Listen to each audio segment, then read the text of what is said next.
So welcome. This is a required training for the center. So in order to get credit, you will need to enter your name in the chat box, complete the competency quiz and evaluation at the end of the training. And then if you're in need of continuing education, please enter your license along with your name in the chat as well. And be aware that this session is going to be recorded today for training purposes. And also please be sure to mute your microphone when you're not speaking, just to help with feedback. So talking about trauma can be difficult, and we definitely recognize that. And we encourage you to take care of yourself during your time with us today. If we were doing this in person, we would provide things like coloring sheets, Play-Doh, and other manipulatives and de-stressing tools for you to use while we're together. So we encourage you to gather things around you yourself that will assist you in taking in the information, as well as help you to occupy and focus your thoughts during today's training. If you find that you're having a difficult time with any of the information that we're covering, please reach out confidentially to Caitlin Cox. She is going to be available to talk with you and help you process through any of the information today. You can reach her at her cell phone number, which is 254-340-0616. And we're going to have that number posted in the chat box as well for you to refer to. There's absolutely no harm in reaching out if you need to talk through or need somebody to process this information with. And you're also welcome to take yourself off of video during the workshop if you needed to exercise some self-care if you need to. And just know that we're more than happy to help in any way that we can. On the first day of training for the Learning Collaborative, the TIC team was asked to develop a mission statement for the agency. And so here is that mission statement that the TIC team developed for our agency. It's to create hope and healing by establishing a safe and caring environment and building relationships that are accepting and respectful of all life experiences. I'd like to take a moment before we dive into our training today to give you a brief history of the TIC transformation team at the Heart of Texas MHMR Center and introduce you to our members. So our executive sponsor is Daniel Thompson, who is the executive director here at MHMR. And then our members of the TIC transformation team are Bethy Timmons, who is the director of clinical services at Adult Mental Health, Molly Howard, who is our wellness coordinator, Talana Kirby, who until recently was the director of clinical services at KCF, and Kaylin Muscarello, who is a therapist at the Heart of Texas Counseling Center, Tiffany Douglas, the psychiatric clinic coordinator at KCF, and Susan Hiles, who is a nursing supervisor at the Crisis Treatment Center, Sunny Pate, who is our client rights officer, myself, Kate Fedro, who is a supervisor at the Early Childhood Intervention Program, Caitlin Cox, a therapist at the Heart of Texas Counseling Center, Jill Riley, an LPHA at the Jail Diversion Program, and Judd Burrows, who is a peer specialist with Adult Mental Health. Do you want to go back a slide? So I want to also share with you just a little bit of a history of the TIC transformation team and the work that we've been doing here at the agency for the past several years. So HOTR MHMR was invited by DSHS and HHSC to participate as a pilot for an initiative called Texas Children Recovering from Trauma in 2012. A large focus of this initiative was on the implementation of trauma-informed care within agencies, as well as providing trauma-informed care evidence-based practices training for clinicians. We then developed a TIC transformation team at our agency that completed a year-long learning collaborative with other MHMR centers and the National Council on Behavioral Health. And through that, we provided assessment and evaluation of our agency's level of trauma-informed care and developed a plan to address trauma-informed care, which included the creation and development of agency-wide training. That first TIC training was held in July of 2015 and involved training our entire center, including employees who don't have direct contact with consumers. Our buildings also went through a transformation at that time, so that we could look at our spaces and determine how safe and welcoming they were for our consumers and for our staff. The team consisted of interested parties from across the different divisions at our agency, including adult mental health, children's mental health, crisis, IDD services, and other parts of the agency, and we still serve today. We quickly realized through our training and planning for implementation that trauma-informed care really needs to be more than just a training. It has to be a shift in the culture at our agency, which became much more involved than just providing TIC training. Since then, we've completed our participation in a second learning collaborative that assisted us in expanding TIC by focusing on the core principles of trauma-informed care and a system of care. So this is the beginning of your journey with being trauma-informed and working with people in a way that helps them to feel safe and cared for. No matter what your role is in the agency, this way of being is essential to how we interact, not only with our consumers, but also with our fellow staff. Okay, so I know what you might be thinking, oh man, more training, wake me up when it's over. But we want to start out by saying that it's not our desire for this to be just another training that we have to do to keep our jobs. I want to challenge you all to think broader than that, with an open mind to receive the information that we are giving to you, to absorb it and take it in with a positive attitude, engage with the information and examine both yourself in your role and our agency to explore the possibilities of making positive changes towards a trauma-informed care transformation here at MHMR. Okay, so first of all, what does it mean to be trauma-informed? This on the slide is a definition from a popular TIC website. It says trauma-informed care is an organizational structure and treatment framework that involves understanding, recognizing, and responding to the effects of all types of trauma. Trauma-informed care also emphasizes physical, psychological, and emotional safety for both consumers and providers, and helps survivors rebuild a sense of control and empowerment. Another way of saying this is just to be trauma sensitive. Basically, it's about awareness of the effects of all types of trauma with the clients and families we serve, as well as recognizing that we ourselves have experiences that affect us in our day-to-day lives and in our work. So why is this important for us? Very simply, we need to recognize when we may be responding to a trigger, and we need to be able to recognize when somebody else may be reacting to a trigger so that we are able to be aware and prepared to respond in a trauma-sensitive way that resists re-traumatization. So to do this, we look at the 4 R's, which are the key assumptions of a trauma-informed approach. The first R is realizes. This means that we realize the widespread impact of trauma and understand potential paths for recovery. Second, trauma-informed care recognizes signs and symptoms of trauma in clients, families, staff, and others involved within the system. Third, trauma-informed care responds by fully integrating knowledge about trauma into policies, procedures, and practices. And lastly, trauma-informed care resists re-traumatization of trauma survivors.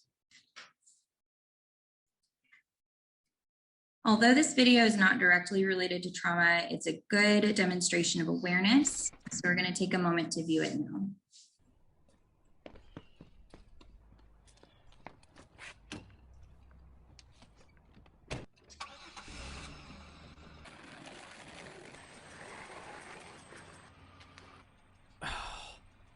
Kid, every time I'm pulling out, he's right there.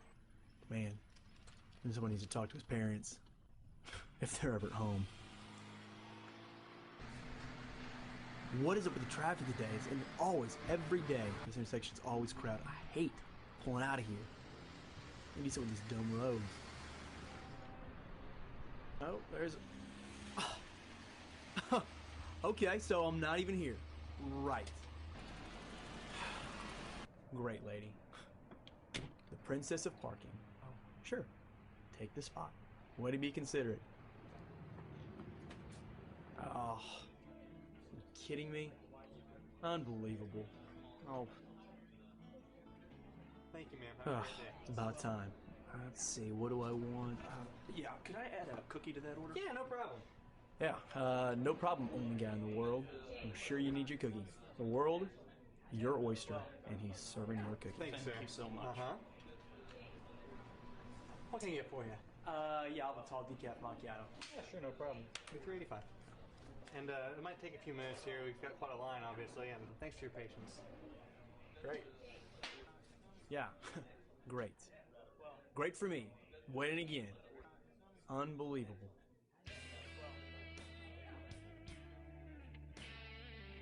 What?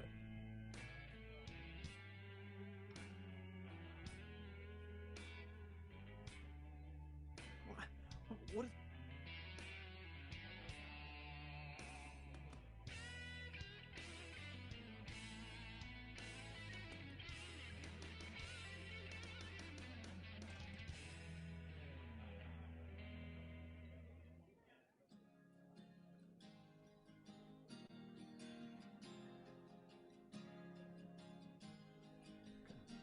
What is that?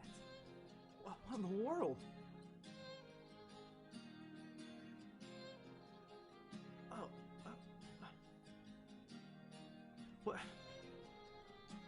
What am I supposed to do?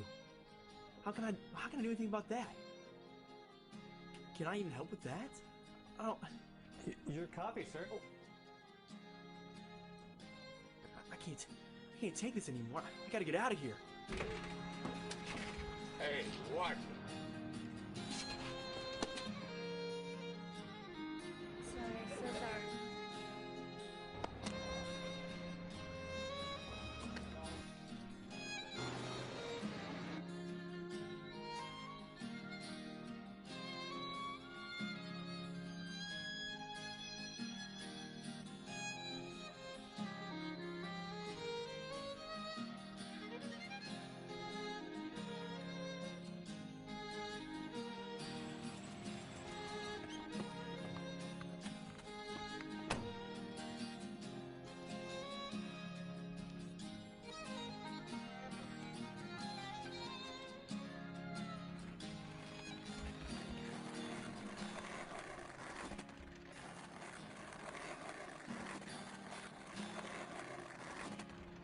Hey, buddy, come here.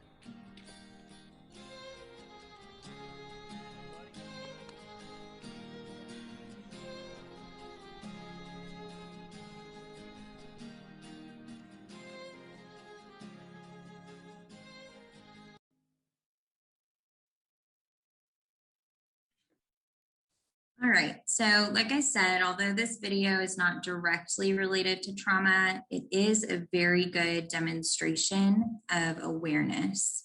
So the guy in this video got a new set of lenses, you could say, and this allowed him to view things from a different perspective. In the same way, we're asking you all to put on a new set of glasses and to begin seeing things through a trauma-informed lens.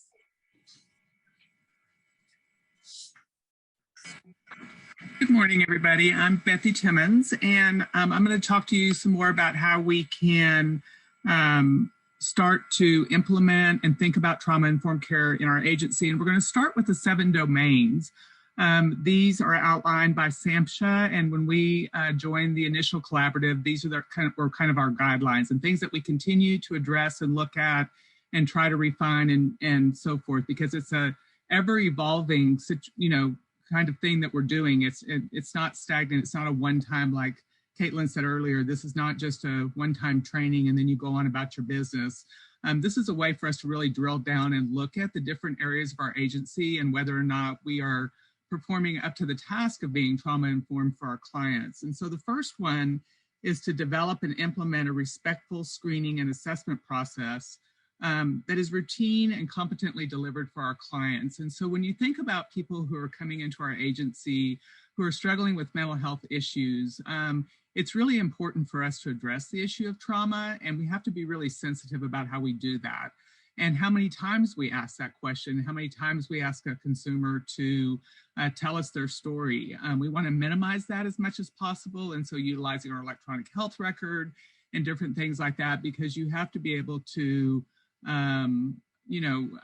establish a relationship and rapport with the person for them to feel comfortable in talking about that. And so you can imagine what it's like when they come in for that initial assessment and all the questions that we ask and things like that. And so being really careful about how we do that and do that in a trauma-informed care way.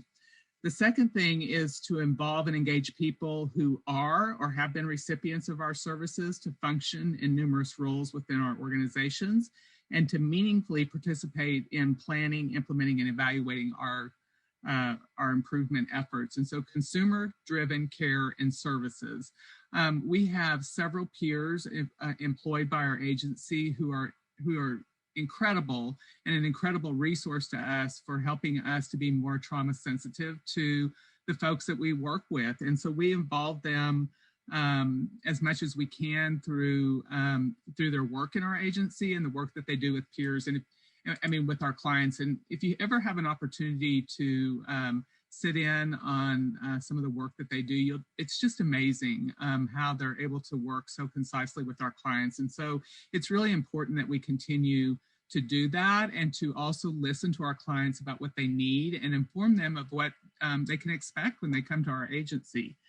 The third thing is a trauma-informed, educated, and responsive workforce, and that starts today with you all. You had a small introduction in NEO about trauma-informed care, but now you're going to this bigger presentation that's going to give you lots more information about what it means to be trauma-informed. And we need to really take what we learned today and make that a part of who we are as we interact with our peers, with our with other staff, with our consumers, so that we are all taking responsibility to be the best people that we can be and present our best self forward to everybody that we come in contact with. It's really important that we do that. And so we do that with this. We do that with refresher courses. We also have other supports for staff related to self-care, wellness, burnout, and secondary traumatic stress, et cetera. We have multiple opportunities throughout the year for you all to participate in wellness activities through our wellness program.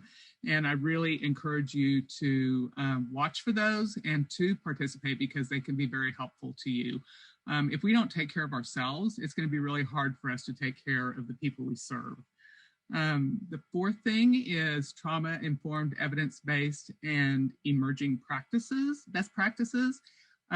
So we're constantly reevaluating the curriculum and different things that we do in order to provide quality services to our clients. Another example over here at the counseling center, our therapists have all kind of picked an area that they're interested in and how it relates to trauma and how they can best serve our clients, and have gone out to get the additional training necessary for that to happen. And so I think constantly we're looking at better ways to offer services to people that are specialized and that also ensure that we are addressing the issue of trauma.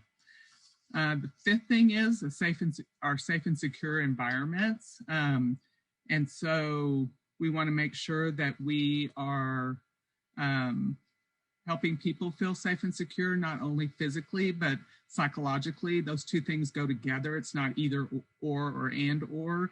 It is all together. And so it's something that we really need to pay attention to. And so when we see things in our environment that are not safe and secure, we need to be sure that we're addressing those and taking care of that so that we can better serve our people. Before we implemented trauma-informed care in our agency, our buildings looked pretty stark and kind of non-engaging. But when we brought trauma-informed care to the agency about 6 years ago or 7 years ago, the buildings went through a transformation, and Hobby Lobby scored on our credit card to be able to come in, and we tried to really freshen up and warm up our environments with paint and decorations and things that just said this is a place for you to come to feel safe and secure. And then that also includes the way that we treat people, and we acknowledge what their personal space is, acknowledge what they need, and just to be consciously aware of how we approach people and how we interact with them. And again, that's not just limited to consumers, but to our staff as well. Then community outreach and partnership building. we're constantly, because we're a trauma-informed care agency, it's really helpful that we impart that to other people that we work with. And so law enforcement, hospital staff, different people like that we can encourage and maybe provide training to on what it means to be trauma-informed care, trauma-informed. I feel like it's something that is permeating not only through other social service agencies, through law enforcement and things like that, but I think we're starting to see in businesses too how important it is to be trauma-informed and how we work and serve the public. So that's really encouraging to me to see that. People that we work with are affected by many other systems too, and I think are acknowledging that and being able to help with that, and helping people to maneuver those other systems is really important in valuing, what the challenges that folks have. And so because of the CCBHC that's coming about and our certification there, we're going to have care coordination, which I think will really impact how we do that better too. And so that's pretty exciting. And then the last one is ongoing performance improvement and evaluation. We have been sending out every year a organizational self-assessment, or an OSA, and getting staff feedback on how we're doing with trauma-informed care. And we'll continue to do that on some level. Also, our client satisfaction surveys that we send out. So being willing to hear from other people what's going well and what's not, and being willing to hear that and not be defensive and try to make those appropriate changes so that people are getting what they need when they come here for services, and that our staff are getting what they need as being employees of the agency. So if we continue on, to even bring it into more focus for us, these are the principles of trauma-informed care according to the Substance Abuse and Mental Health Services Administration, or SAMHSA. You're going to hear that name a lot, and I think it would be really important to maybe jot those initials down, because it's a great resource to go to if you want further information on what it means to be trauma-informed. Plus, I just have a whole wealth of information about how to work with people who have mental health things going on, and ways that you could potentially serve and help others. So the principles of trauma-informed care are safety, trustworthiness and transparency, peer support, collaboration and mutuality, empowerment, voice and choice, and cultural, historical, and gender issues. As you walk around the agency, you'll see posters that have the principles of trauma-informed care on them, and you'll see also the domains, just as a reminder. And then everybody should have gotten a badge, a thing to clip onto your badge that also has the principles and the domains listed on them. So if you didn't get one of those, HR has them, and I would encourage you to get those, because it is good to be reminded of what we're here for and what we're supposed to be about. And sometimes we, might forget or just need a reminder of that. So when we talk about the principles, we need to kind of shift our focus from thinking about people, not what's wrong with you, but about what's happened to you. So if somebody came up to you and you're having a bad day and they say, "What's wrong with you?" that doesn't feel real supportive, and it doesn't feel real nurturing. But if they say instead, "What's happened? Is something going on? What can I do to help?" I mean, that's a much different approach to find out how to best serve people. And so if we can shift our thinking from what's wrong with you to what's happened to you and start asking that question instead, that'll go a long way in helping people to feel safe and to begin engaging with us in our processes. So safety demonstrates that throughout the agency, staff and the people served feel physically and psychologically safe. And again, I want to emphasize that it's not just a physical safety, but it's a psychological safety as well. And we can be triggered by things that people say or do, and inadvertently and not intentionally, but recognizing that maybe something is triggering, a client. We had a client who was coming over here for counseling services, and one of our therapists had her office decorated in fleur-de-lis, that design. And that triggered him every time he came into her office because he was sexually abused as a child, and that was the decor in the room in which he was sexually abused. Now, there is no way that that therapist could have known that, but as she developed a relationship with him, he was able to talk to her about that, and then they were able to then meet in another location so that he wasn't continually triggered. But being willing to have those conversations and listen and see, you know, how people are affected by their environment and what that does for them psychologically is really important. And then for us, it means maximizing control over the service environment and minimizing risk. I mean, we work with clients who potentially could become explosive, and there could be some danger involved in that. But again, I'm going to just reemphasize that if we approach people with what's happened to you instead of what's wrong with you, and keep defenses down, that the likelihood of there being, you know, bad situation happen minimizes. Now, we have had them in the agency, and that's just, you know, that's just being honest. But we evaluate those situations and try to look at ways that we can minimize those as much as possible for our staff so that they feel safe. And that's letting other people know. If you have a client that you know is kind of volatile and has the potential to be explosive, that you let fellow coworkers know so that they can keep an eye on you. We have windows in all of our doors here so that we can walk by and just glance in and see if everybody's okay as they're doing their sessions. And those are just meant to maximize the safety for our staff as well.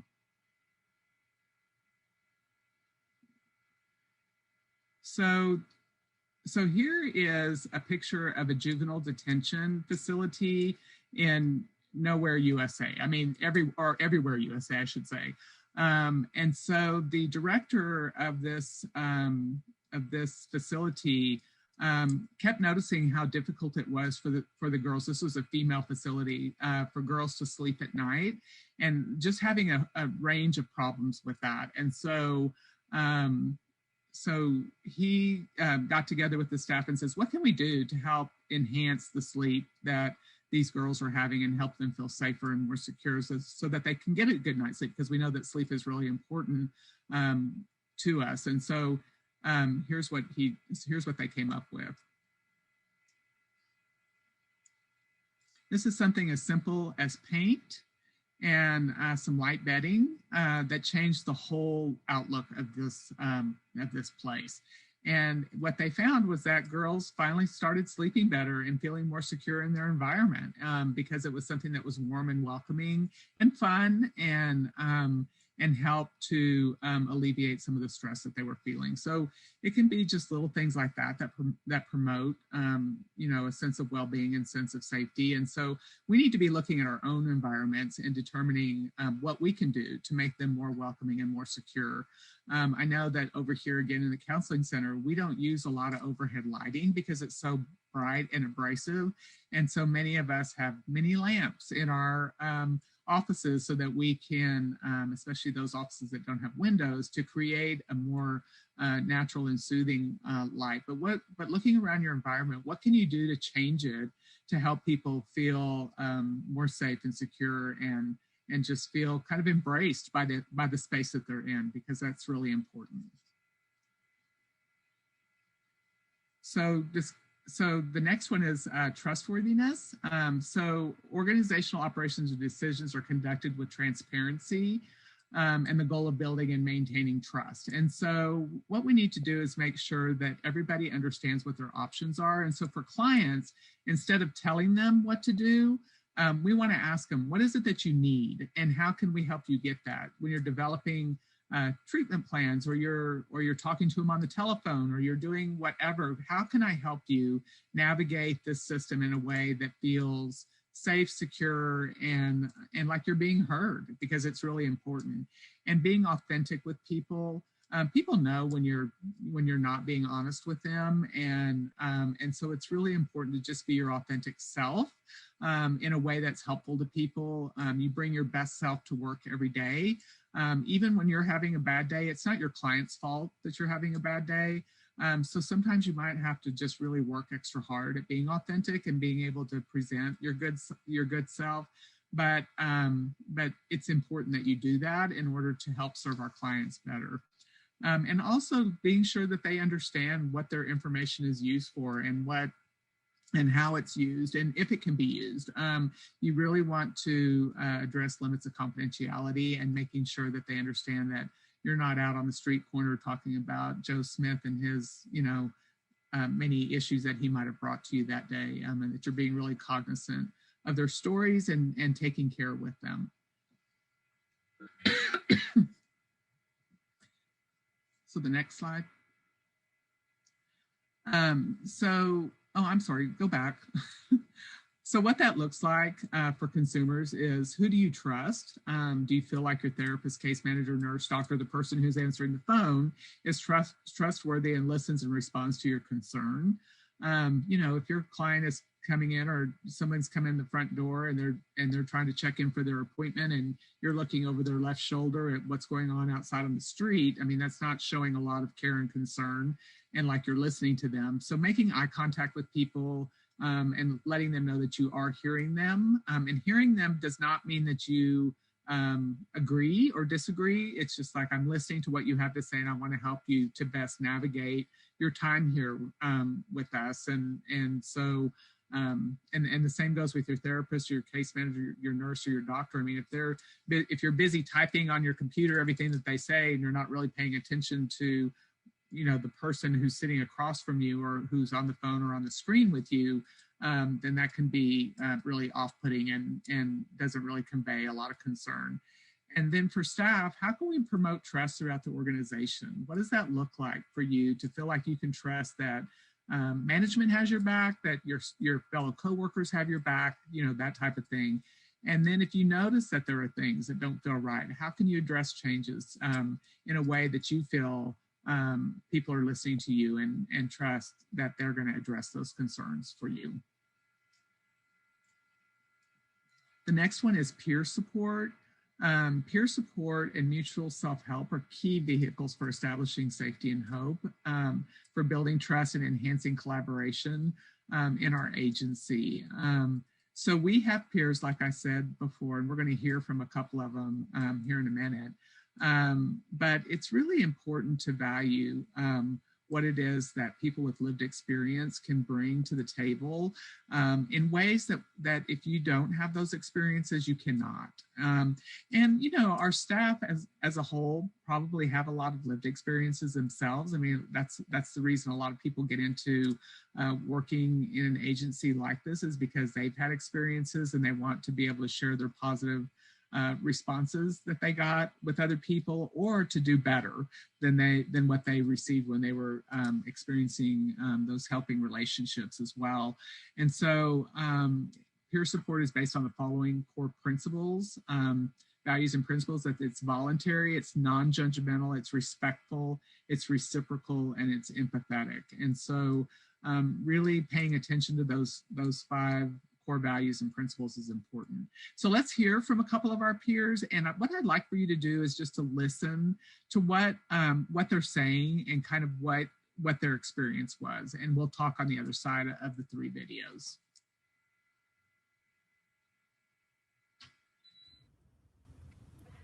Hi, my name is Maxie. I'm a peer provider with NAMI in Waco. And I wanted to give you a little snippet about my first episode of schizophrenia. I was an undergraduate student and I started seeing coded messages in books and things that it was my duty to save the world. There were all these things that were going to happen and I was the lone ranger on this. I could not tell anyone because there were people that wanted to hurt me and things. And when I couldn't handle it anymore, I went to a trusted professor. When I went in, I didn't go in with the attitude of, I'm sick, I need help. I went in with the attitude of, please, Tim, I got to save the world and you're the only one I can trust. So he was very calm. He was very loving and gentle with me. He listened to everything I had to say.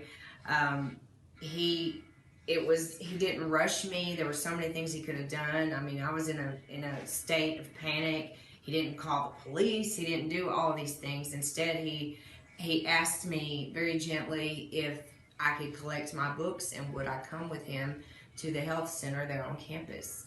And I agreed.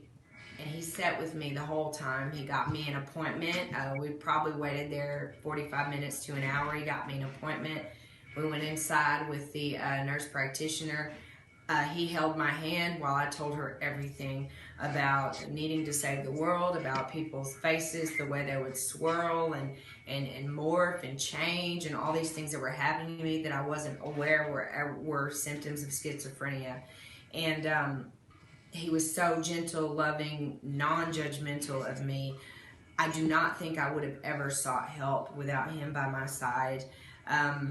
And so that's why it's important, because that kind of set the stage for me for wanting to get treatment in the future. If he had acted hostile, if he had just made a phone call and removed me or something like that, I might not have wanted to get treatment in the future. But the fact that he was so gentle, so loving, so caring, is the reason why I've been med compliant for a decade. It's the reason why I fight so hard to recover. So that's it. Thank you. And now we'll hear from Judd.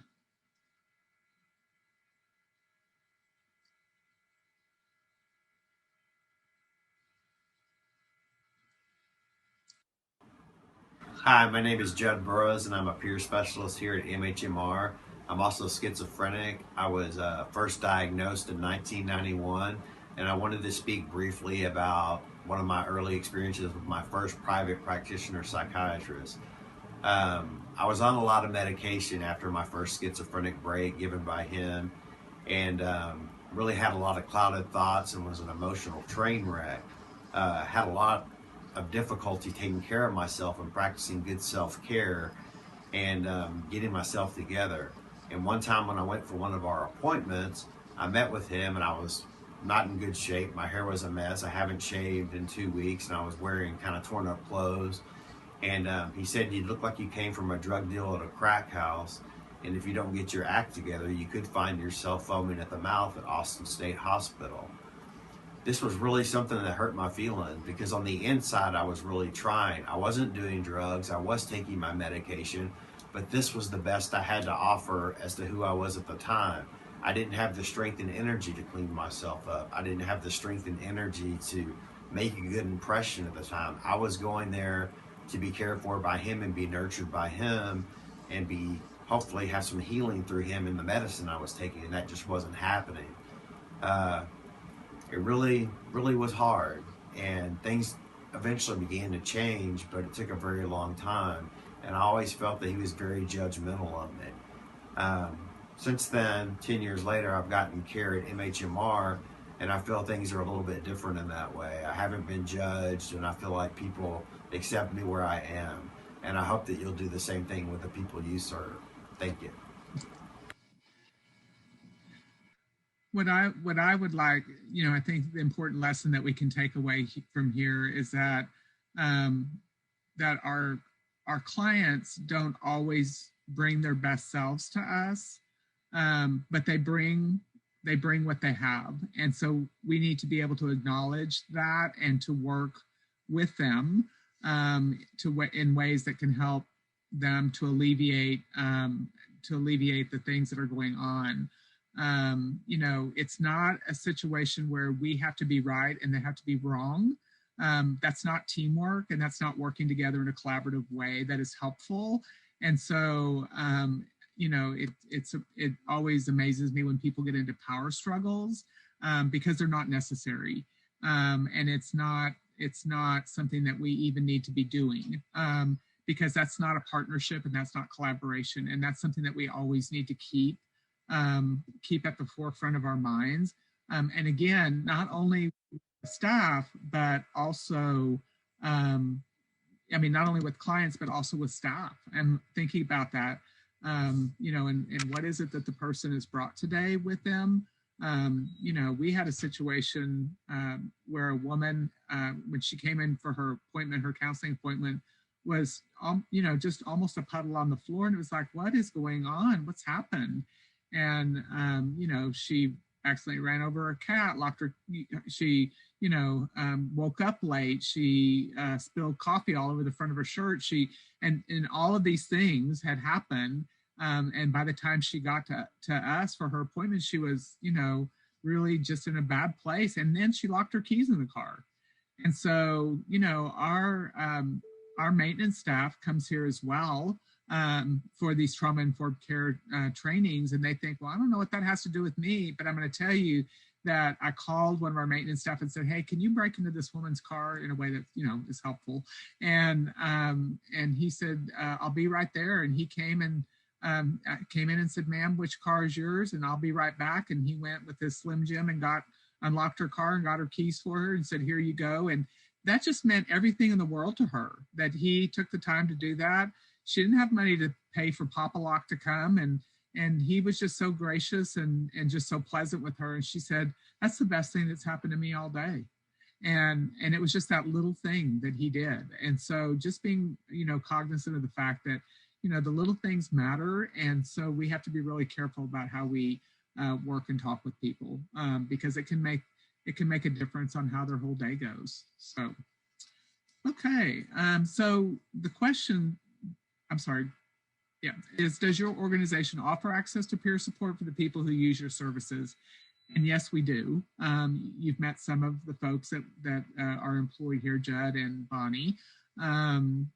Does your organization offer peer support for staff? That's something to think about. How can we do that in a way that's helpful for staff? And if there's any barriers to implementing peer support in your organization, what those might be. Those are some things to think about.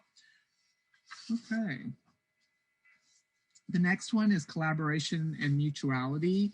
And so organization recognize that everyone has a role to play in the trauma-informed care approach, and we're all checking and balancing each other around that in a way that's helpful.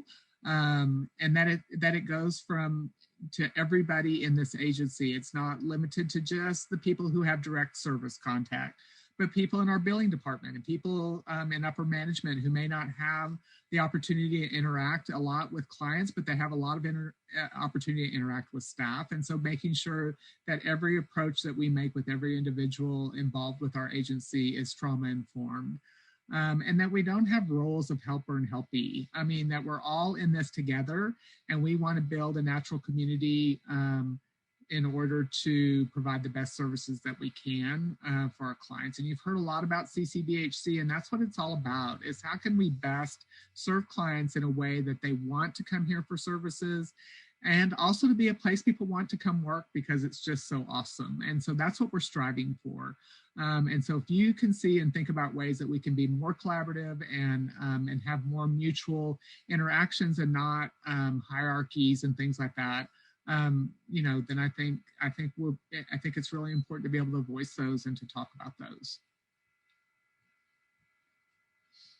So for consumers, do they have a say in their recovery, or are people just telling them what they're going to do?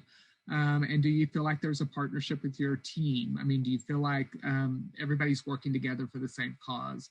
And then for staff, can you think of examples from your agency of true partnership between staff and people served? What about the partnership between top level administrators and line staff? In NEO, you hear all of the executive management team talk about how, they have open door policies and want to hear from you. They're not just saying that, they really do. And so I think it's really important to go upstairs. Daniel, I want you to meet me, and my name is this, and I just want to say that I'm having, a great experience here. There's a couple to talk to you about. He would really love to hear from you, and I know that all of the management team is in the same place. But so don't be intimidated by them because they're management. Establish those relationships and see what happens. I mean, it's pretty incredible. And then can you think of changes that would significantly decrease the power differential you feel in your agency? So if you're feeling that power differential, kind of examine that and ask yourself, what is that about? And what can I do maybe to feel better about my role in this agency? And how can I impart that to the people, my supervisor, my director, my whoever, so that they can hear me and we can start making those positive changes. And then empowerment, voice, and choice. So individual strengths and experiences are recognized and built on. I know that for me, as a therapist here at the Counseling Center, and in the work that I do with my staff and just with people that I work with on a daily basis and our clients, I just really feel honored that people come here and they share their stories. And I get the opportunity to walk with people and see resiliency and see growth, and not only in them, but in myself, because I learn from my clients all the time. And so it's really important that we honor people's stories and we hold them and take good care of them, and that we're not just setting them aside and not recognizing what it is for us to be able to hear these stories and to be able to walk this walk with our clients and with our colleagues. It's just incredibly honorable, and I don't know how else to say that except to say it like that. So we want our clients to come in the front door, and we want to give them a back door to go out so that their quality of life is based on the choices that they make. And we're going to help them with that and help them to and listen to what they need and help them figure it out and walk with them as long as we need to, but then also, get to a point where we can let them go and they can go do it on their own. So I think that's really kind of what our goal should be, and not just hold people on our caseloads because, we don't want to let. So that's really significant. Okay, so things to think about for consumers: is your voice heard? Do you feel valued? And do you get to determine what the path of your recovery is? And a lot of time people make choices that we don't agree with, but that doesn't mean they're bad choices. And so paying attention to that as well. And then for staff, how can you use your client's strengths? Do you listen to their voice? Can you think of examples from an agency that created a sense of empowerment? What did that look like? What was that about for staff? And what about policies or practices that do the opposite, that take that voice, choice, and decision-making away? And what about these can be changed? And so we're constantly, we need to be curious about these things and really look at them and not just be satisfied with, that's the way we've always done things, so that's the way we're always going to do them. Because we're really in a revitalization period agency. And so I think it's really important that we take part in ownership in that and work hard to make this a place that everybody wants to come and work and where clients want to come and receive services. And then the last one is cultural, historical, and gender issues. And we're not just talking about race, we're talking about what makes you you. And what influences how you view the world. We saw a video earlier where the guy put the glasses on and saw things a whole lot differently. We all have a lens that we look through that is based on our life experiences. And so just recognizing what that lens is and how that influences the way that we interact the world and with people, and how important that is. So some examples include your values, your belief, your traditions, what your social norms are, race, gender, economic status, country of origin, and our language. And so just considering that culture makes up so much of who we are and how we view the world, and how we need to value that and value those experiences that people have. We need to check our stereotypes and make sure that we're not saying things that all people who are, a certain way, because that's just not true. And so, I think especially, and not to get into a political discussion, but, we tend to put people in categories. And I think that if we ever took the opportunity to sit down with individuals and ask them and be curious and present about what their thoughts and feelings are, that we might find that people really are on a wide spectrum scale of things. And so just being willing to have those conversations and listen to that are really important. And then checking our biases as well. We all have them. And so we need to check those and make sure that we're treating people fairly and in a way that that is trauma-informed and shows care and concern for others, even though they may have different ideals or different values than we do. The organization actively moves past cultural stereotypes and biases and offers gender-responsive services, leverages the healing value of traditional culture connections, and recognizes and addresses historical trauma. And we're really working on that. We have a cultural diversity committee that's tied in with the Trauma-Informed Care Committee in order to work together to address the cultural, historical, and gender issues that people experience in this agency. We haven't always done a good job about it, and I think that with the events that happened last summer, it really motivated us to start looking at that in a way that's honest and open. And there's been some difficult conversations about how our agency has fallen short in those areas. And so, again, just what do you see? What do you hear? And how can you? What kind of suggestions and things can you do to help make our cultural, historical, and gender issues minimal and that are inclusive of all people? So how does who you are, your culture, make it challenging for you to be inclusive and respectful to others? Do you feel like you're a part of the conversation? Do you feel included, and do you feel respected? And if your answer to those are no, then, again, what can we do to make sure that we do that better? Okay, we're going to break into groups.